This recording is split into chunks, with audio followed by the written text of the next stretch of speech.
اعوذ باللہ من الشیطان الرجیم بسم اللہ الرحمن الرحیم۔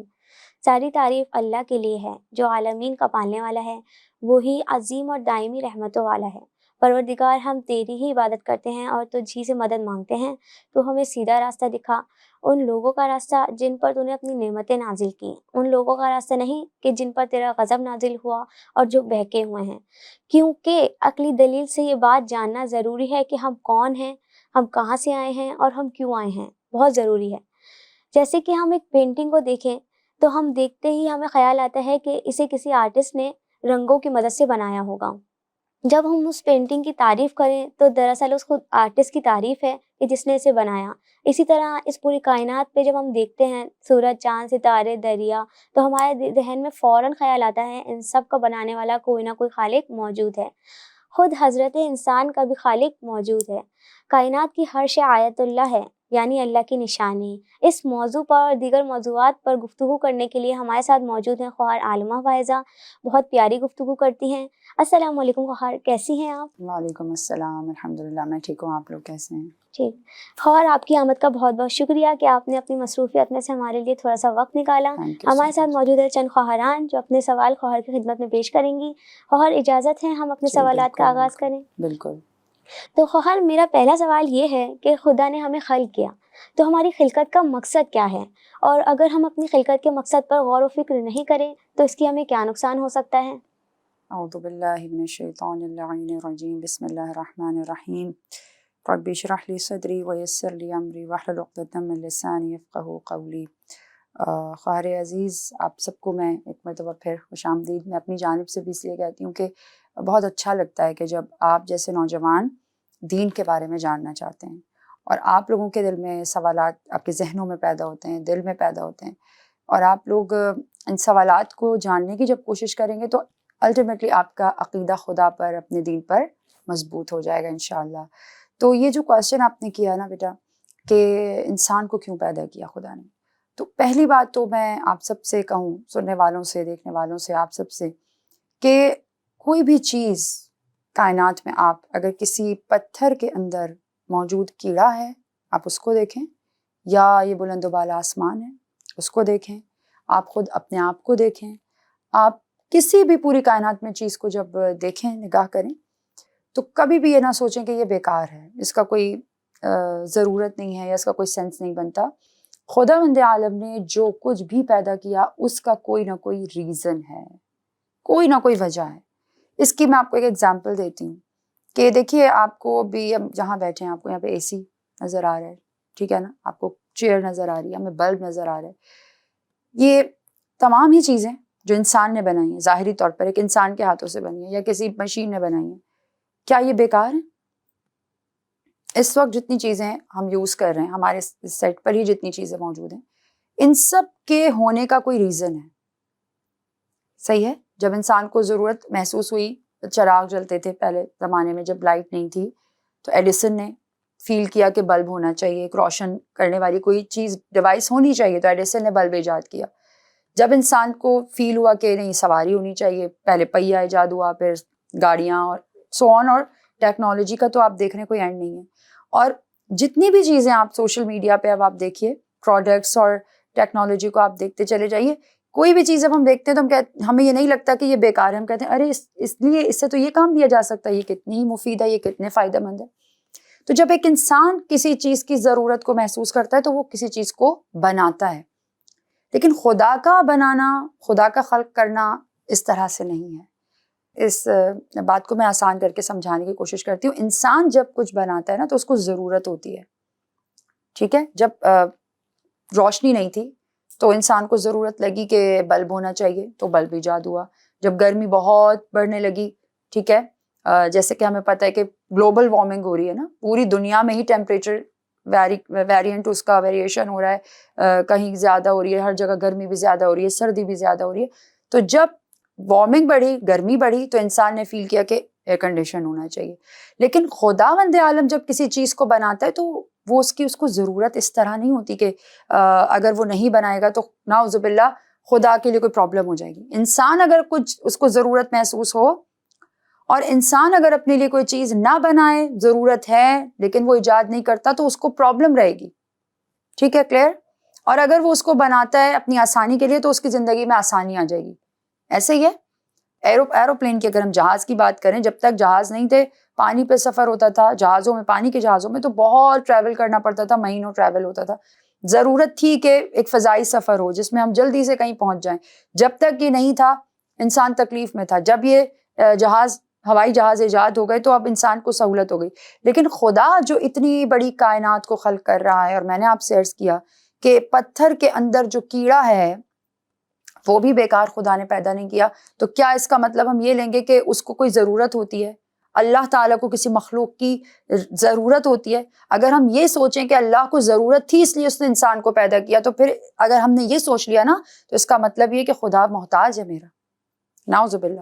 کہ اگر انسان کو وہ پیدا نہ کرتا تو نعوذ باللہ کوئی چیز کی کمی ہو جاتی. انسان کو پیدا کیا تو اس کے لیے یہ چیز انسان نے آسان بنا دی. اگر ہم یہ سوچیں تو پھر ہمارا عقیدہ درست نہیں رہے گا. ہم خدا کو محتاج تصور کر لیں گے جبکہ وہ محتاج نہیں ہے.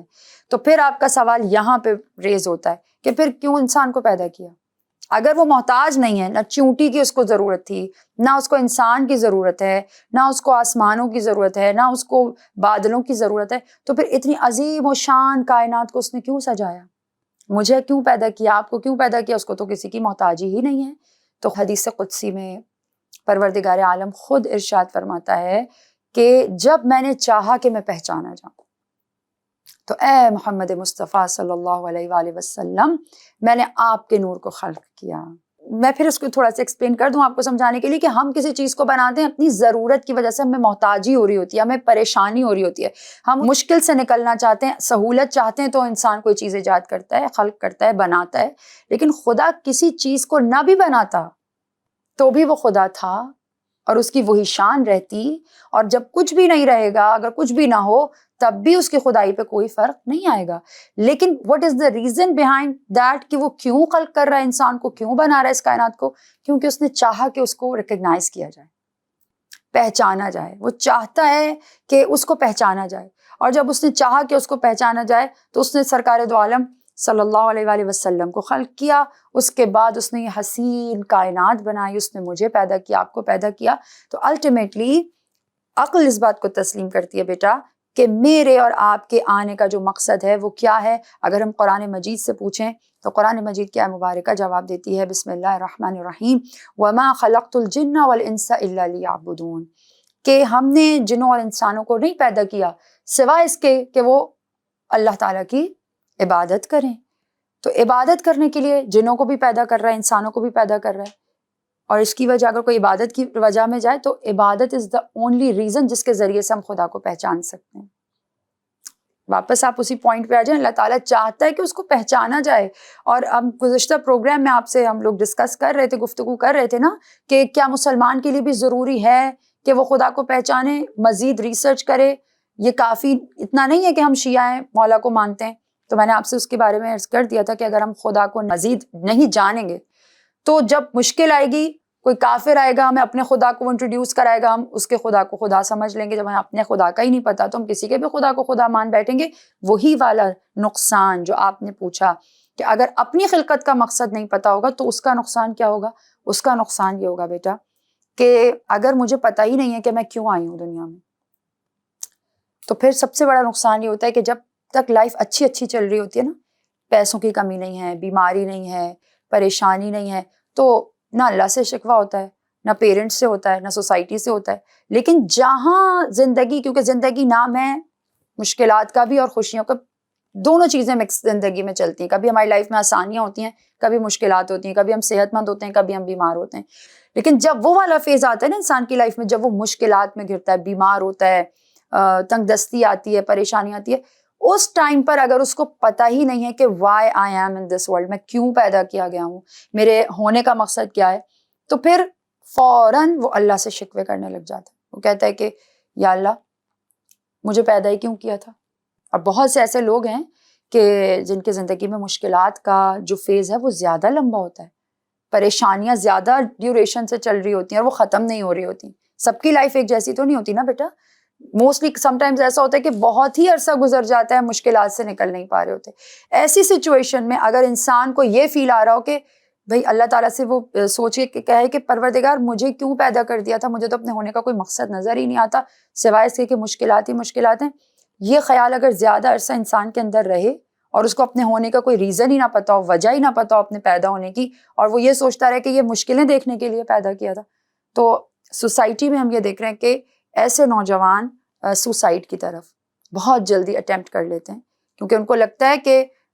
یہ تو میرے ہونے کا تو کوئی ریزن مجھے تو سمجھ میں نہیں آتا، نہ تو میرے پیرنٹس مجھ سے خوش ہیں. فار ایگزامپل اگر کوئی شادی شدہ ہے اور اس کی اپنی لائف اندر اچھی نہیں چل رہی اپنی وائف کے ساتھ بچوں کے ساتھ، تو وہ کہتا ہے کہ کیا فائدہ ہے میری زندگی کا، کیا مقصد ہے، نہ میری بیوی خوش ہے نہ میرے بچے خوش ہیں، یا جاب نہیں مل رہی، پریشانیوں میں گھرا ہوا ہے، تو کہتے ہیں کہ میرے ہونے سے بھی کوئی فائدہ نہیں ہے تو نہ ہونے سے بھی کیا ہوگا. اپنے آپ کو ختم کر لیتا ہے اور حرام موت مر جاتا ہے. اس حد تک کا نقصان ہو سکتا ہے انسان کو اگر اس کو یہ پتہ ہی نہ ہو کہ وہ کیوں پیدا کیا گیا. انسان کو، آج کے نوجوان کو پتہ ہونا چاہیے کہ اس کو پروردگار نے بہت محبت سے پیدا کیا ہے، بہت محبت سے پیدا کیا ہے، اور وہ محبت کا جو اظہار ہے وہ آپ اس انداز سے دیکھیے کہ پروردگار عالم خود ریزن بیان کر رہا ہے کہ میں چاہتا تھا کہ مجھے پہچانا جائے، نہیں وہ چاہتا ہے کہ ہم اسے پہچانیں، اور اس کا جو ریزن ہے، جو اس کا راستہ ہے، جو اس کا طریقہ ہے، وہ صرف عبادت کے ذریعے ہی پاسبل ہے. گانے سن کر تو ہم اللہ کو پہچان نہیں پائیں گے، موویز دیکھ کر تو ہم خدا کو نہیں پہچان سکتے، ہمیں اس کی عبادت ہی خدا تک پہنچا سکتی ہے. تو میرے اور آپ کے دنیا میں آنے کا مقصد یہ ہے، اگر ان شارٹ میں اس کو آسان کروں، کہ ہم جب تک زندہ ہیں ہم خدا کے بارے میں غور و فکر کریں اور عبادت کریں. تو عبادت کی اگر میں آپ لوگوں سے بھی سوال کروں کہ عبادت کوئی بتا سکتا ہے آپ میں سے کہ عبادت کا کیا معنی ہے؟ صرف نماز پڑھنا؟ کیا صرف نماز عبادت ہے، یا صرف روزہ رکھنا عبادت ہے؟ نماز پڑھنے کے لیے صرف پیدا کیا ہے، حج کرنے کے لیے پیدا کیا ہے؟ عبادت کا مفہوم بہت واسٹ ہے، بہت وسیع ہے. صرف نماز پڑھنا عبادت نہیں ہے، صرف روزہ رکھنا عبادت نہیں ہے، بلکہ ہر وہ کام جس سے خدا راضی ہو جائے، خوش ہو جائے. لائک ایک اسمائل، کسی پریشان حال نے آپ کو آ کے اپنی پریشانی بیان کی، وہ اسٹریس میں تھا، پریشان تھا، مشکل میں تھا، آپ کا دوست، آپ کا رشتہ دار، آپ کچھ بھی نہیں کر سکتے تھے، اس کے پیسوں سے مدد نہیں کر سکتے تھے، آپ نے توجہ سے اس کی بات سن لی، ٹھیک ہے، اور آپ نے اس کو ایک تسلی کے 2 جملے بولے، ایک اسمائل اس کو دی کہ آپ پریشان نہیں ہو، انشاءاللہ خدا آپ کی مشکل حل کرے گا، میں آپ کے لیے دعا کروں گی. یہ بھی عبادت ہے، ٹھیک ہے. تو خداوند عالم کے خزانے میں کسی چیز کی کمی نہیں ہے کہ وہ مصلی پہ 70 رکعت نماز پڑھنے پر ہی ہمیں ثواب دے، بلکہ وہ اتنا رحمان و رحیم ہے کہ وہ فرماتا ہے کہ سب سے افضل عبادت جو ہے اس نے تھنکنگ کو، غور و فکر کو قرار دیا، اور اس کے لیے اجر و ثواب یہ رکھا کہ جو ایک لمحے کا، ایک سیکنڈ کا جو ہم تفکر کرتے ہیں، غور کرتے ہیں، تھنکنگ، ڈیپ تھنکنگ ہم کرتے ہیں نا اللہ کے بارے میں، جو ہم پریویس پروگرام میں بھی ذکر کر رہے تھے کہ چاند کو دیکھیں، آسمان کو دیکھیں، پکنک پہ سی ویو بھی چلے جائیں تو وہاں بھی ہم خدا کی نشانیوں پہ غور کریں، تو وہ جو ایک لمحے کا جو غور و فکر ہے وہ 70 سال کی عبادت سے زیادہ افضل ہے. اس لیے کہ ایک شخص 70 سال مصلی پہ نمازیں پڑھتا رہے، لیکن وہ پورے 70 سالوں میں اس نے ایک دن بھی بیٹھ کے نہ سوچا ہو کہ میرا خدا کون ہے، اس نے مجھے کیوں پیدا کیا، تو اس کی وہ عبادتیں اس کو اپ گریڈ نہیں کریں گی. یعنی وہ جہاں پر ہے ایمانی لحاظ سے وہ وہیں کا وہیں رہے گا. لیکن ایک نوجوان ہے یا ایک انسان ہے جو گھر سے باہر جاتا ہے تو وہ آسمان کو دیکھتا ہے تو وہ سوچتا ہے سبحان اللہ، پروردگار تو نے کتنا بلند آسمان پیدا کیا. اپنے آپ کو دیکھتا ہے تو وہ سوچتا ہے کہ یا اللہ تیری قدرت، تیرا شکر ہے، تو نے مجھے ہاتھ دیے، تو نے مجھے بولنے کے لیے زبان دی، کھانے کے لیے تو نے مجھے اتنا اچھا جسم دیا، اتنا اچھا اسٹمک سسٹم دیا. تو اب جو چھوٹی چھوٹی چیزوں پہ غور کرتا چلا جائے گا وہ الٹیمیٹلی خدا کو پہچانتا چلا جائے گا. جو ریزن ہے میرے اور آپ کے پیدا ہونے کا کہ اللہ کو پہچاننا ہے، وہ کون ہے، وہ چاہتا ہے کہ اس کو پہچانا جائے. لیکن آج کل ہمارے پاس سب کچھ کرنے کا ٹائم ہے بیٹا سوائے خدا کے بارے میں غور و فکر کرنے کے. ہم لوگ اتنا بزی ہیں، ایک مرتبہ ہم سیل اٹھاتے ہیں اور ہم کسی ایک کام کی چیز کے لیے ہم موبائل اٹھاتے ہیں اور ہمیں پتہ ہی نہیں چلتا کہ 1 گھنٹہ گزر جاتا ہے اور ہم اننیسیسری چیزوں کو ہم اسکرال کرتے ہیں اور ہم اس کے اندر ٹائم اسپینڈ کرتے ہیں، ہمیں نہیں پتہ چلتا. حالانکہ اسی گیجٹ کو، اسی موبائل کو ہم بہت پازیٹیو یوز بھی کر سکتے ہیں. اگر میں آپ کو بہت نوجوانوں کے لیے میں اس چیز کو شیئر کر رہی ہوں کہ بہت آسان ہے خدا کے بارے میں غور و فکر کرنا، کیونکہ نوجوانوں کو نارملی بکس پڑھنے سے تھوڑا سا ہر کوئی نہیں کرتا، اس چیز سے پیار نہیں کرتا کہ وہ کتابیں پڑھے اور اس کو ریڈنگ اچھی نہیں لگتی. تو جو بچے موبائل اور گیجٹس کو زیادہ پسند کرتے ہیں تو وہ اس کے تھرو بھی خدا کی خلقت اور اس کی کائنات میں لائک سیارے ہیں،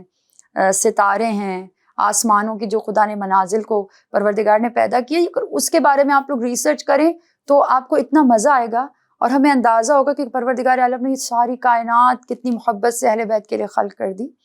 تو اپنی خلقت کے مقصد کو سمجھنا اس لیے ضروری ہے کہ ہم خداوند عالم کو پہچان سکیں، اور اس کا جو واحد راستہ ہے وہ عبادت ہے۔ ماشاء اللہ، بہترین خوار، آپ نے جامع جواب دیا ہے۔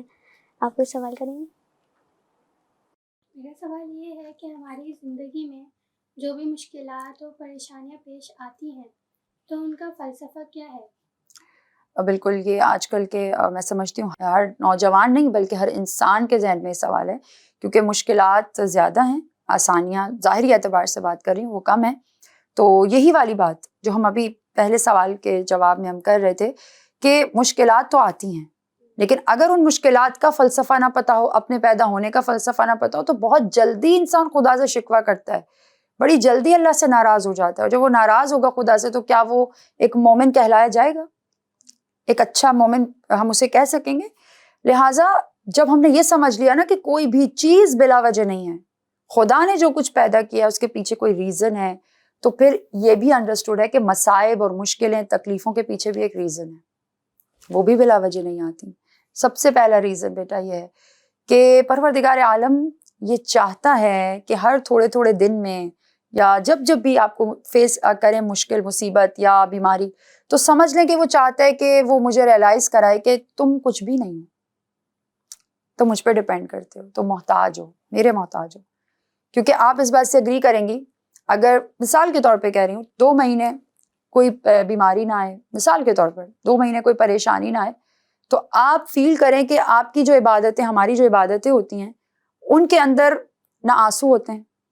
نہ خداوند عالم سے زیادہ کوئی قلبی کنیکشن ہوتا ہے، بس ہم پڑھتے ہیں، دعائیں وغیرہ، نماز سب چل رہی ہے، لیکن کیونکہ ماشاءاللہ سب کچھ سیٹ ہے، سب کچھ اچھا ہے، تو وہ کیفیت خدا سے کنیکشن کی، وہ رقت، وہ زاری، وہ آنسو، وہ گریہ، وہ تفکر، کیونکہ ضرورت ہی نہیں پڑ رہی نا، تو سب کچھ جو اچھا چل رہا ہے، تو انسان اگر 2 ماہ بھی اس پہ کوئی مشکل آئے، وہ خدا سے دور ہو جاتا ہے، اور بس رسمی سی عبادت ہوتی ہے، اور بس جو ہم دنیا میں مگن ہوتے ہیں تو ہم مزید مگن ہوتے چلے جاتے ہیں، لیکن جیسے ہی بیماری آتی ہے، جیسے ہی پریشانی آتی ہے، پیسوں کا مسئلہ آ جائے، بچوں کا پرابلم آ جائے، فوراً مصلی پہ آنے سے بھی پہلے جیسے ہی پرابلم میں آتے ہیں فوراً ہم کہتے ہیں یا ابا عبداللہ،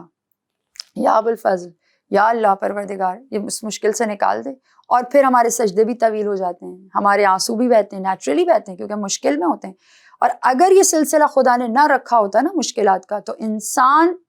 وہی کام کرتا جو فرعون نے کیا تھا، خدائی کے دعوے دار اتنے ہوتے کہ ہم کاؤنٹ نہیں کر سکتے تھے۔ یہ محتاجی ہے، یہ بیماری ہے جو انسان کو یہ احساس دلاتی ہے قدم قدم پہ کہ تم کچھ بھی نہیں ہو۔ جب بیماری آتی ہے تو خدا یاد آتا ہے، پھر ہم دعائیں مانگتے ہیں، جب پریشانی آتی ہے پھر ہم منتیں بھی مانتے ہیں، ہم نماز حاجت بھی پڑھتے ہیں، ہم استغاثے بھی کرتے ہیں۔ تو اللہ پہلا ریزن ہی کہ خداوند عالم اللہ تعالیٰ ہی چاہتا ہے کہ ہم خود کو محتاج اس کے سامنے فیل کرتے رہیں اور فرعون کی طرح متکبر نہ ہو جائیں۔ Next reason, second thing is this, کہ آپ نے کتنا کامنلی یہ سینٹنس سنا ہوگا کہ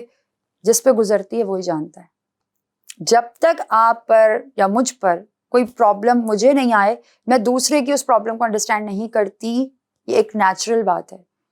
لائک مثال کے طور پر جب تک کسی انسان کو کمزوری کیا ہوتی ہے، یہ کمزوری ہونے پر جس شخص کو بیماری سے گزر کے پتہ چلا ہوگا نا، تو وہ شخص جس کو بیماری نہیں آئی یا کم بیمار ہوتا ہے، کبھی اس نے ویکنس فیل ہی نہیں کی، وہ کبھی بھی اس بیمار یا کمزور انسان کی تکلیف کو نہیں سمجھے گا، اور ممکن ہے کہ وہ ظلم بھی کرتا رہے، ممکن ہے کہ وہ بڑا ہارش بیہیو کرتا رہے، لیکن جس دن وہی سچویشن اس شخص کے ساتھ خدا آ جائے گی، اس کو سب کی سچویشن سمجھ میں آ جائے گی۔ اسی طرح جن کے پاس خدا نے جن کو ثروت دی ہے، مال دیا ہے، دولت دی ہے، وہ غریبوں کی مشکلات کو نہیں سمجھ سکتے۔ غریب جانتا ہے، ایسا شخص جو مشکلات کا شکار ہے مالی اعتبار سے، اس کو پتہ ہے کہ پیسے کی تنگی میں کیا سچویشن حالات ہوتے ہیں۔ تو خدا چاہتا تھا کہ ایک انسان دوسرے کا ہمدرد بنے، ہمدرد رہے۔ اب جتنا بھی کسی کے پاس مال و دولت ہو، بیمار اس نے بھی ہونا ہے، وہ بھی بیمار ہوتا ہے، اور حالات کا پتہ نہیں ہوتا۔ جو بہت مال و دولت اور مال و ثروت رکھتے ہیں، کبھی کبھی ان کا بھی ڈاؤن فال ہوتا ہے، تو جب ڈاؤن فال ہوتا ہے تو پھر ان کو احساس ہوتا ہے، اور جن کا ڈاؤن فال نہیں ہوتا نارملی، ایسے بھی لوگ ہیں کہ جب سے وہ پیدا ہوئے ہیں اور دنیا سے چلے جاتے ہیں، ان کو کوئی ایسی پرابلمس نہیں آتی فائنینشلی، پیسوں کے حوالے سے، تو پھر آپ ان لوگوں کے ساتھ اگر بیٹھیے اٹھیے، آپ ان کے لائف کو ریڈ کریں، سرچ کریں، ریسرچ کریں، تو آپ دیکھیں کہ ان کے دلوں میں شقاوت ہوتی ہے، یعنی ان کے دل سخت ہوتے ہیں، ان کے دلوں میں رحم نہیں ہوتا، خصوصاً ان کے لیے کہ جن کو مشکلات ہیں، وہ انڈرسٹینڈ ہی نہیں کر سکتے کیونکہ وہ ان پہ گزری نہیں ہے۔ تو اگر مشکلات نہ ہوتی نا زندگی میں، تو ایک بھائی بھائی کے لیے فرعون بن جاتا، شقی بن جاتا،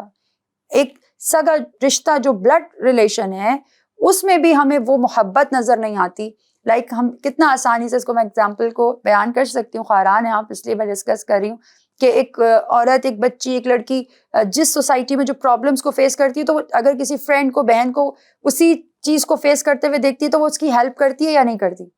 اس کو احساس ہوتا ہے کہ I can understand your pain. تو اگر یہ سسٹم نہ ہوتا مشکلات کا، تکالیف کا، تو ہر کوئی سیلفش ہوتا، اور جب سیلفش ہوتا تو دنیا میں بے رحمی عروج پہ ہوتی۔ ٹھیک ہے، کلیئر؟ اب میں نہیں سمجھتی کہ اگر مشکلات آئیں، مصائب آئیں، تو ہمیں ڈائریکٹلی اللہ سے شکوہ کرنا چاہیے کہ یا اللہ یہ تو نے کیوں رکھا۔ Third reason which is very important, یہ اللہ کی رحمت کی انتہا ہے ہمارے لیے، اور وہ کیا ہے؟ وہ یہ ہے کہ جب یہ مشکلات آتی ہیں نا، تو ایک طرف تو یہ مجھے دل کو نرم کرتی ہیں، یہ مجھے رلاتی ہیں، مجھے خدا کے سامنے پیش کرتی ہیں، مجھے اس سے گڑ گڑانے کا وقت ملتا ہے، اور جب تک مشکل نہیں ہوتی تو ٹائم ہی نہیں ہوتا، موبائل میں اس میں ہم لگے ہوئے ہیں، لیکن جب مشکل آئی میں اللہ کی بارگاہ میں آ گئی۔ تیسرا سب سے بڑا فائدہ یہ ہوتا ہے کہ جب مشکل آتی ہے تو صرف اس مشکل سے ہم نرم دل نہیں بن رہے، خدا سے صرف قریب نہیں ہو رہے، بلکہ یہ مشکلات ہمارے گناہوں کا کفارہ بھی بن جاتی ہیں۔ جتنی تکلیف انسان بیماری کی صورت میں سہتا ہے، تنگ دستی کی صورت میں سہتا ہے، کسی نے آپ کو ہرٹ کیا ہے، کوئی ہمیں پریشان کر رہا ہے، کوئی ہمیں تنگ کر رہا ہے، فار ایگزامپل، وہ بھی تو ایک تکلیف ہے نا، ظاہر ہے وہ ویسی تکلیف جسم کی نہیں ہے، وہ روح کی تکلیف ہے جو نظر نہیں آتی، لیکن بہرحال انسان تکلیف سے گزر رہا ہے، تو انسان کہتے ہیں کہ اللہ میرے اوپر ہی کیوں، میں ہی کیوں؟ اور پھر ایسی سچویشن میں ینگسٹرز کی میں بات کر رہی ہوں کہ بہت جلدی وہ ان لوگوں کو دیکھتے ہیں جن کی لائف بہت اچھی ہوتی ہے، سیٹ ہوتی ہے، تو وہ اللہ سے شکوہ کرتے ہیں کہ اللہ مجھے تو نے ساری مشکلیں دینی تھی، وہ تو نماز بھی نہیں پڑھتا، وہ تو کوئی اچھا کام بھی نہیں کرتا، اس کی زندگی میں تو کوئی مسئلہ نہیں ہے۔ یہاں پر میں آپ کو آنسر کر دوں، ایز اے ینگسٹر آپ کو پتا ہو، جو سن رہے ہیں دیکھ رہے ہیں، کہ قرآن مجید میں خداوند عالم نے فرمایا کہ کبھی بھی ان کو آئیڈیلائز نہ کرو جن کی لائف تم پیسوں کے حوالے سے اور گناہوں میں مست تم دیکھ رہے ہو، کہ ان کے اوپر کوئی مشکل نہیں ہے، وہ مزے سے کھا رہے ہیں، پی رہے ہیں، چل رہے ہیں، اور ایک مومن ہے جو مشکلات میں گرفتار ہے۔ ان کو آئیڈیلائز اس لیے نہ کرو کہ دیکھیں جب ہم مشکلات میں گرفتار ہو رہے ہیں تو ہمارے گناہ جھڑ رہے ہیں یا نہیں جھڑ رہے ہیں، ہمارے گناہوں کا کفارہ اس سینس میں ادا ہو رہا ہے کہ ہمارے اوپر سے گناہوں کا بار کم ہو رہا ہے، اور وہ جس پہ مشکل ہی نہیں آ رہی، جو بیمار نہیں ہوتا ہے یا جو مشکلات میں گھرتا ہی نہیں ہے، پیسہ ہے یا شہرت ہے، وٹ ایور، جس بھی سینس میں آپ اس کو لے لیں، تو اس کو اپنے گناہوں کا جو حساب دینا ہے وہ برزخ میں بھی دینا ہوگا، محشر میں بھی دینا ہوگا۔ لیکن ایک مومن اپنی مشکلات کے ذریعے سے گناہوں سے آزاد ہوتا چلا جاتا ہے، تو یہ خدا کی محبت ہے یا نہیں ہے؟ اس کی اگزامپل ایک اور میں آپ کو دوں اور بس اپنی بات کو میں مکمل کر لوں، کیونکہ آپ کو یہ بہت ریلیٹڈ یہ بات لگے گی کہ ماں اور باپ سے زیادہ تو کوئی محبت نہیں کرتا نا، لیکن ماں باپ سے زیادہ ڈانٹتا بھی کوئی نہیں ہے نا۔ خالہ، ماموں، چاچا، پھپھو کبھی آپ کو زیادہ تر پیار ہی کرتے ہیں، وہ آپ کو اس طرح نہیں ڈانٹتے ہیں جس طرح آپ کے پیرنٹس آپ کو جتنا پیار کرتے ہیں اتنا ڈانٹتے ہیں، تو اس اعتبار سے تو ہمیں ان کو اپنا دشمن سمجھنا چاہیے کہ آپ لوگ اتنا ڈانٹتے ہیں، لیکن ان کی وہ ڈانٹ یا ان کا وہ سرزنش کرنا اس بات کی دلیل ہے کہ وہ ہم سے اتنی ہی زیادہ محبت کرتے ہیں، وہ دیکھ نہیں سکتے ہمیں کچھ غلط کرتے ہوئے اور ان کو لگ رہا ہے کہ یہیں پہ روکنا ضروری ہے، لہٰذا وہ ہمیں ڈانٹتے ہیں چاہے ہمیں کتنا بھی برا لگے۔ اس کے پیچھے ان کی ایک محبت ہے جو چھپی ہوئی ہے، بالکل خداوند متعال کی جانب سے مصائب، مشکلات، پیسوں کا مسئلہ، بیماری کا مسئلہ، اس کے پیچھے بھی وہی محبت ہے جس کے لیے وہ فرماتا ہے کہ میں 70 ماہوں سے زیادہ تم سے محبت کرتا ہوں۔ وہ چاہتا نہیں ہے کہ میں گناہوں کا بوجھ لے کر محشر میں اس کے سامنے آؤں، وہ یہی چاہتا ہے کہ میں جب آؤں تو میں گناہوں سے آزاد ہوں۔ تو کبھی کافروں کو، مشرکوں کو یا بے دینوں کو اپنے رائٹ لیفٹ سوسائٹی میں مزے کرتے ہوئے گناہوں کے باوجود اگر دیکھیں تو کبھی بھی اس پہ حسرت نہ کریں، بلکہ اگر مصیبت یا پریشانی یا بیماری بھی آئے تو ایک نوجوان کو اور ہر انسان کو یہ چاہیے کہ وہ اس پہ خدا کا شکر اس لیے ادا کرے کہ اس کے ذریعے سے ایک تو میں بھی وہ دعائے توسل پڑھ رہا ہوں اپنی حاجت کے لیے، میں بھی وہ سجدے میں جا کے رو پایا جو پہلے نہیں رو سکتا تھا، اور اس کے ذریعے سے اس کا گناہوں کا بار بھی کم ہو رہا ہے۔ اس کے ساتھ ساتھ اس کے دل میں لوگوں کے لیے وہ ہمدردی بھی پیدا ہوتی ہے جب وہ کسی کو اس مشکل میں دیکھتا ہے تو وہ مددگار بن جاتا ہے. لہٰذا ہر بات جو خدا کی جانب سے کوئی بھی عمل ہو رہا ہے وہ بے جا نہیں ہے, بیکار نہیں ہے, بلکہ ہمیں چاہیے کہ ہم اس پہ خدا کا شکر ادا کریں. بے شک صحیح بولا, اور آپ نے بالکل بہترین گفتگو کی. اور آپ سوال کریں گی؟ اور میرا سوال آپ سے یہ ہے کہ نماز کا کیا فلسفہ ہے؟ بالکل, اس کویشچن کو I think we can relate. نماز کا فلسفہ اس لیے کہ ابھی ہم یہی بات کر رہے تھے کہ ہر انسان کے ذہن میں ایسے سوالات پیدا ہوتے ہیں, لیکن نوجوانوں کے ذہن میں یہ بہت پیدا ہوتے ہیں کہ مجھے جاب کیوں نہیں مل پا رہی, یا میرا یہ پرابلم ختم کیوں نہیں ہو رہا. اور اس پہ جب ان کو ہم درس دیتے ہیں, ہم سمجھاتے ہیں, ہم بتائیں کہ آپ خدا کی اس میں مصلحت ہے, خدا کی اس میں آپ کے ساتھ محبت ہی ہے, تو پھر بہت سارے سوالات جہاں اور جنم لیتے ہیں وہاں یہ بھی کہ نماز کیوں پڑھیں, اس میں کیا ایسی چیز, ایسی کیا خاصیت ہے کہ اس کو چھوڑا نہیں جا سکتا, یہ واجب ہے اور ہر حالت میں پڑھنی ہے. تو پہلی بات تو یہ کہ میں نے آپ کے سامنے جیسے کہ ابتدا میں کہا تھا نا کہ خداوند عالم چاہتا ہے کہ اس کو پہچانا جائے, اور اس کو پہچانا جا سکتا ہے صرف عبادت کے ذریعے. This is the connection between Allah and us. اگر خدا سے کوئی رابطہ کرے, خدا کو کوئی پہچاننا چاہے, تو عبادت کے بغیر یہ پاسبل نہیں ہے. اور عبادات میں جو سب سے افضل عمل ہے, جو سب سے افضل عبادت ہے, جس کا سوال سب سے پہلے ہوگا, وہ نماز ہے. اگر کوئی چاہتا ہے کہ وہ نماز نہ پڑھے اور وہ خدا کے قریب ہو جائے, اس کو بہشت مل جائے, اس کو امام حسین علیہ السلام کی زیارت مل جائے, اس کو اہل بیت کا ساتھ مل جائے, تو یہ پہلی بات تو کلیئر کر لیجئے کہ یہ امپاسبل ہے, یہ پاسبل ہی نہیں ہے. اس لیے کہ پروردگار عالم نے ایک سسٹم بنایا, ایک طریقہ ہے. جیسے اگر میں مثال کے طور پہ بہت آسان کر کے اگر میں آپ کو سمجھانے کی کوشش کروں کہ آپ ایک اسکول میں جاتے ہیں, آپ ایک کالج میں جاتے ہیں, اگر آپ وہاں پہ جائیں اور وہ آپ کو رولز بتائیں کہ 8 بجے آپ نے پہنچنا ہے, ٹھیک ہے, اتنے بجے سے اتنے بجے تک آپ کا ایک پیریڈ ہوگا, اتنے بجے آپ کی بریک ہوگی, اتنے بجے آف ہو جائے گا, تو آپ ان سے کہیں کہ میں آپ کے کالج میں آ کے پڑھنا تو چاہتی ہوں, لیکن میں آپ کا سسٹم فالو نہیں کر سکتی. میں تو 10 بجے آؤں گی اور 11 بجے میں چلی جاؤں گی. آپ مجھے 11 بجے بریک دے رہے ہیں, میں تو 10:30 بجے مجھے بریک بھی چاہیے, اور آپ 5 گھنٹے پڑھاتے ہیں, میں تو 1 گھنٹہ ہی پڑھنا چاہتی ہوں. کیا آپ کو سسٹم میں رکھا جائے گا یا آپ کو کہہ دیا جائے گا خدا حافظ آپ جائیے؟ جب ایک دنیا کا ادارہ بھی بغیر کسی سسٹمیٹک طریقے کے چلے بغیر وہ کامیاب نہیں ہو سکتا, ایک سسٹم کے ذریعے سے چلے گا, تو پھر کائنات کے رب کو پہچاننا اس کے سسٹم سے باہر جا کے کیسے پاسبل ہے؟ اللہ تعالیٰ نے عبادت یا نماز کا جو ریزن علماء اور ائمہ کے ذریعے سے جو ہمیں پتہ چلتا ہے وہ یہ کہ پروردگار عالم نے نماز کو اور عبادت کو شکر ادا کرنے کا بہترین ذریعہ بنایا. لائک اگر ہم یہ سمجھتے ہیں کہ اللہ تعالیٰ کا احسان ہے کہ اس نے ہمیں انسان بنایا اور ہم چاہتے ہیں کہ ہم اس کا شکر ادا کریں, دا بیسٹ وے از کہ آپ اس کی عبادت کریں, اور نماز ان عبادات میں سے ایک اس کا پارٹ ہے,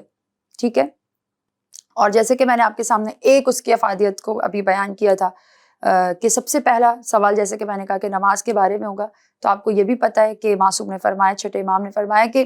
جس کی نماز قبول ہوگی اس کا ہر عمل قبول ہوگا, جس کی نماز قبول نہیں ہوگی اس کا کوئی عمل قبول نہیں ہوگا, چاہے وہ 40 پہ جاتا ہو, چاہے وہ عاشورہ پہ کربلا جاتا ہو, چاہے وہ حج کر لے, وہ زیارتیں کر لے, چاہے وہ چیریٹی کر لے یعنی لوگوں کی مدد کرے, کوئی سے بھی نیکی کرے, لیکن اگر اس کی نماز قبول نہیں ہو پائی تو کوئی عمل قبول نہیں ہوگا. اب یہاں پہ بات ہو رہی ہے پڑھنے والے کی, جو پڑھتا ہے لیکن قبول نہیں کرا پا رہا ہے. تو اگر آپ اپوزٹ سائڈ پہ چلے جائیں, ایک انسان ہے, ایک نوجوان ہے جو نماز پڑھتا ہی نہیں ہے, تو اب اس کے بارے میں مجھے آپ خود بتائیے کہ پھر اس کا کیا عالم ہوگا, کیا حال ہوگا. جبکہ چھٹے امام جعفر صادق علیہ السلام فرماتے ہیں کہ جو نماز کو ہلکا لے گا وہ ہم میں سے نہیں ہے. تو آپ میں سے کوئی مجھے بتا سکتا ہے کہ ہلکا لینے سے کیا مراد ہے,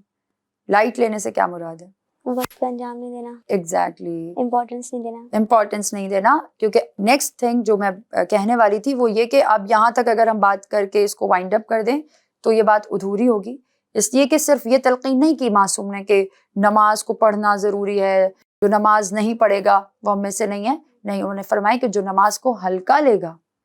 لائک نماز پڑھنا ہے اور اول وقت میں پڑھنا ہے, وقت ہوتے کے ساتھ ہی پڑھنا ہے. اور اگر کوئی اس کو ڈیلے کرتا ہے, اس کو ٹالتا ہے, جان بوجھ کے ہر کام کر رہے ہیں, لیکن وہی والی بات جو ہم نے اس سے پہلے کہی تھی کہ دین کے ٹکڑے ٹکڑے کرنے والے لوگوں کی کیٹیگری میں سے ایک وہ جو سست اور کاہل ہوتے ہیں. تو نارملی نماز کو ڈیلے کرنے والا جو ریزن ہے وہ سستی اور کاہلی ہوتی ہے، اس کے سوا کیا ہے؟ اس طبقے کی تو ہم بات ہی نہیں کر رہے جو پڑھتا ہی نہیں ہے. جو پڑھتا ہی نہیں ہے وہ تو معصومین کی شفاعت اس کو پاسبل ہی نہیں ہے کہ مل جائے. یہاں پر ہم اس لیول پہ بات کر رہے ہیں کہ نمازیں پڑھی ہیں لیکن قبول نہیں ہو سکیں اگر خدا نخواستہ تو کوئی عمل قبول نہیں ہوگا. اور اگر وہ نمازیں اس طرح پڑھی ہیں کہ بے دلی سے پڑھی ہیں، قضا کری ہیں، کبھی پڑھی ہیں کبھی نہیں پڑھی ہیں، یا لیٹ کر کے پڑھی ہیں، تب بھی وہ نمازیں ہمیں کوئی فائدہ نہیں دے پائیں گی. ہم معصومین کی شفاعت سے محروم ہو جائیں گے. اور اس کے علاوہ جو نماز کے بے شمار فائدے ان میں سے ایک یہ کہ نماز کے لیے پروردگار نے فرمایا زبان معصومین سے کہ نماز جو ہے وہ تکبر کو دور کرتی ہے. اس کا لاجیکل آنسر یہ ہے کہ وہ انسان جو خود کو بہت کچھ سمجھتا ہے اور کسی کے آگے وہ جھکتا نہیں ہے، لیکن نماز کا جو پراپر وے ہے، جو پراپر طریقہ ہے وہ کیا ہے کہ اس میں ہمیں رکوع میں بھی جھکنا ہے، اس میں ہمیں اس مٹی پہ سر رکھنا ہے، اس خاک پہ سر رکھنا ہے کہ جس خاک سے ہمیں بنایا گیا، جس خاک میں ہمیں مل کے جانا ہے، واپس چلے جانا ہے. تو دن میں 5 مرتبہ نماز ہمیں یاد کراتی ہے کہ تم کہاں سے آئے ہو اور تمہیں کہاں جانا ہے. تو جو نمازی ہوتا ہے نا، اس کے اندر ہم دیکھتے ہیں کہ غرور اور تکبر کا ایلیمنٹ نہیں ہوگا. اگر کوئی واقعاً اپنی نماز قبول کروانے میں کامیاب ہو جائے، یعنی ایسی نماز جو کوئی انسان وقت پہ بھی پڑھے، اس کو ویسے ادا کرے جیسے معصوم فرماتے ہیں، تو پھر ایسا نوجوان کبھی بھی مغرور اور متکبر نہیں ہو سکتا. اینڈ سب سے امپورٹنٹ فلسفہ جو آپ نے پوچھا، what is the reason behind that کہ نماز واجب ہے اور اتنی امپورٹنس ہے کہ ہر عمل کو اس کے ساتھ جوڑ دیا ہے معصوم نے. یہ قبول کروا لو تو پھر سب تمہارے قبول کر لیے جائیں گے. وہ سب سے امپورٹنٹ ریزن یہ کہ یہ بے حیائی سے روکتی ہے. جو آج کل کا ینگسٹرز کے لیے سب سے بڑا ٹاسک ہے، آپ کے لیے، میرے لیے، ہم سبھی کے، ہر انسان کے لیے، لیکن نوجوانوں کے لیے سب سے بڑا جو مسئلہ آپ لوگوں کی جنریشن کو فیس کرنا پڑ رہا ہے نا، وہ یہ ہے کہ بے حیائی جو ہے وہ آپ کے لیے اس تک ہم سبھی کی رسائی بہت آسان ہو چکی ہے. موبائل فونز کے ذریعے ہمارے آنکھوں کے سامنے ہمیں سرچ بھی نہیں کرنا پڑتا، باقاعدہ ٹائپ کر کے بھی نکالنے کی ضرورت نہیں ہے، وہ خود بخود آنکھوں کے سامنے آ رہی ہے. تو کیا چیز ہمارے لیے بیریئر کا کام کرے گی؟ وہ نماز ہے. ایک شخص آیا معصوم کی خدمت میں اور اس نے آ کے بہت پریشانی کا اظہار کیا. اب آپ اس روایت کو سنیں تو آپ امیجن کریں کہ کس زمانے کی بات ہو رہی ہے. یہ چھٹے امام کے زمانے کی بات ہو رہی ہے، اور چھٹے امام کے زمانے میں فحاشی، عریانیت، بے حیائی کا ایسا تو ظاہر ہے کہ ٹائم نہیں تھا. لیکن وہ مومن اتنا پریشان تھا کہ اس نے آ کے معصوم سے کہا کہ یہ اپنا رسول اللہ، میں پریشان ہوں اپنے بچوں کے لیے کہ میں ان کو برائیوں سے، جو معاشرے میں پھیلی ہوئی برائیاں، میں ان سے کیسے بچاؤں. تو میں پہلا تو کوسچن جو ہے نا میں کرنا چاہتی ہوں، اس روایت سے میرے ذہن میں پیدا ہوتا ہے کہ اگر چھٹے امام کے زمانے میں ایک پیرنٹ اتنا پریشان ہے، جبکہ اس وقت اتنے گناہ زیادہ، ان تک رسائی اتنی آسان نہیں تھی، تو پھر یہ بتائیں کہ آج کے زمانے میں ہمیں کتنا پریشان ہونا چاہیے، جبکہ ہر طرف فحاشی، ہر طرف بے حیائی ہے، ہر طرف گناہ ہے، لیکن ہم اتنے ہی ریلیکس ہیں. ہم میں سے کتنے لوگ ہیں جو یہ فکر کرتے ہیں کہ مجھے اس بے حیائی سے رکنا ہے، بچنا ہے؟ کتنے نوجوان ہیں، کتنے پیرنٹس ہیں جو سوچتے ہیں. لیکن درود و سلام محمد و آل محمد پہ ہمارا کہ جو ہمیں ہر مسئلے کا سلوشن دے کے گئے. جب اس شخص نے آ کے کہا امام سے کہ میں مولا پریشان رہتا ہوں، میں اپنے بچوں کو یہ معاشرے میں پھیلی ہوئی برائیوں سے کیسے روکوں، تو امام جعفر صادق علیہ السلام نے فرمایا کہ اگر تم چاہتے ہو کہ تمہارے بچے ہر قسم کی برائی سے بچ جائیں تو ان کو نماز کا پابند بنا دو. اب اگر کوئی انسان چاہتا ہی نہ ہو کہ وہ برائیوں سے بچے، تو پھر اس کے لیے تو وہی والی بات ہے کہ کافر جو ایمان لانا ہی نہیں چاہتا، آپ اس کو کتنی ہی خدا کے وجود پہ دلائل دے دیجئے وہ نہیں مانے گا. جس کا دل گناہوں سے سیاہ ہو جائے نا، پھر وہ خدا کی بات نہیں مانتا، انبیاء کی بات نہیں مانتے. امتیں ایمان نہیں لائیں، انبیاء تبلیغ کرتے رہے، ائمہ تبلیغ کرتے رہے، لوگ ایمان نہیں لائے، تو پھر کوئی عالم، کوئی ذاکر، کوئی پروگرام، کوئی مجلس اس پہ اثر نہیں کرے گی جو گناہوں سے آلودہ ہو چکا ہو. اسی طرح اگر خدا نخواستہ کوئی انسان یا کوئی نوجوان خود سے چاہتا ہے کہ وہ بے حیائی کرے، خود کرے یا دیکھے، اس کو حیا نہیں آتی خدا سے، اس کو حیا نہیں آتی امام زمانہ سے، اور وہ خود کو عذاب سے بچانا چاہتا ہی نہیں ہے، وہ جہنم کا ایندھن بننا چاہتا ہے، تو بیٹا پھر نہ وہ نماز پڑھے گا، نہ وہ بے حیائی کو دیکھنے سے رکے گا، نہ ہاتھوں سے کرنے سے رکے گا. لیکن ہاں اگر کوئی چاہتا ہے، ایفرٹ کرتا ہے نا، تو پھر خدا بھی اس کی مدد کرتا ہے. اس کے لیے بہت آسان طریقہ ہے کہ آپ خود کو اول وقت جیسے ہی نماز کا وقت ہو آپ پابندی سے نماز پڑھنا شروع کیجئے. ہر انسان اپنے اندر وہ بیریئر فیل کرتا ہے. اس کا میں آپ کے لیے بس بات کو وائنڈ اپ کر رہی ہوں. آپ اس کو ایکسپیرینس کیجئے گا. جو نوجوان سن رہے ہیں میں چاہتی ہوں کہ تجربہ کریں کہ جب آپ نماز اول وقت میں نہیں پڑھتے ہیں یا کبھی پڑھتے ہیں یا کبھی نہیں پڑھتے یا پڑھتے ہی نہیں ہیں, ان کا گناہوں کو اٹیمپٹ کرنے کا, ہاتھ و پاؤں سے کرنے کا بھی بہت دل چاہتا ہے, گانے سننے کا, اس طرح کی چیزیں, کانٹینٹ بے حیائی کا, فحاشی کا دیکھنے کا, اور ان کو اس میں لذت محسوس ہوتی ہے, مزہ آتا ہے. چھپ کے دیکھتے ہیں, چھپ کے ایسے گناہ کرتے ہیں, فزیکلی بھی کرتے ہیں, آنکھوں سے بھی کرتے ہیں, ہاتھوں سے بھی کرتے ہیں. لیکن جب آپ نماز کے پابند بن جاتے ہیں نا خدا کے لیے, تو آپ کا دل ہی نہیں چاہتا کہ آپ کوئی بے حیائی کا کام کریں.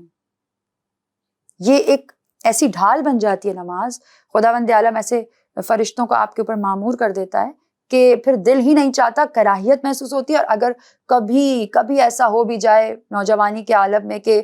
کسی دوست کے, کسی کزن کے, کسی کے بھی, دوسرے کے بھی ذریعے سے اگر ہم کچھ دیر کے لیے کوئی ایسی چیز دیکھ لیں یا گانا سن لیں یا خدا نخواستہ کسی عمل کے مرتکب ہو بھی جائیں, تو انسان کو اتنی ملامت ہوتی ہے, وہ اتنا بے چین ہوتا ہے کہ وہ جب تک خدا سے معافی نہ مانگ لے اس کو چین نہیں آتا. یعنی وہ ہدایت تک پہنچنے کے لیے بے چین رہتا ہے اور خدا کے آگے وہ پشیمان رہتا ہے. لیکن ایک انسان کہ جو نماز نہیں پڑھتا, جو خدا سے حیا نہیں کرتا, امام زمانہ سے حیا نہیں کرتا, آپ دیکھیں گے کہ وہ گناہ پہ گناہ کرتا ہے اور بڑا جری ہوتا ہے, بڑا بے حیائی سے اس کو فخر سے کرتا ہے اور اس پہ پشیمان بھی نہیں ہوتا ہے. لہٰذا میں سمجھتی ہوں کہ ہم سب کو کسی بھی عمر میں انسان اپنے نفس سے تو غافل نہیں رہنا چاہیے, لیکن اسپیشلی ینگسٹرز کے لیے نماز آپ کو سپورٹ کرتی ہے اللہ کے ساتھ کنیکٹ کرنے میں, امام زمانہ کے ساتھ کنیکٹ کرنے میں, اور یہ بہت اسٹرانگ ویپن ہے بے حیائی سے رکنے اور بچنے کے لیے, اگر خداوند عالم انشاءاللہ ہمیں توفیق عطا فرمائے. ماشاء اللہ خواہر, بہترین جامع جواب دی ہیں آپ نے. ہمارے دیکھنے والوں کو میں بتاؤں گی جیسے کہ خواہر نے بہترین جامع جواب دیے ہیں. اب مجھے اجازت دیجیے, اختتام اس دعا سے کروں گی کہ پروردگار جو کچھ ہم نے حاصل کیا ہے اس پر عمل کرنے کی توفیق عطا فرما, جب تک زندہ ہیں تیری عافیت میں رہیں, جب مر جائیں بخش دے رحم فرما,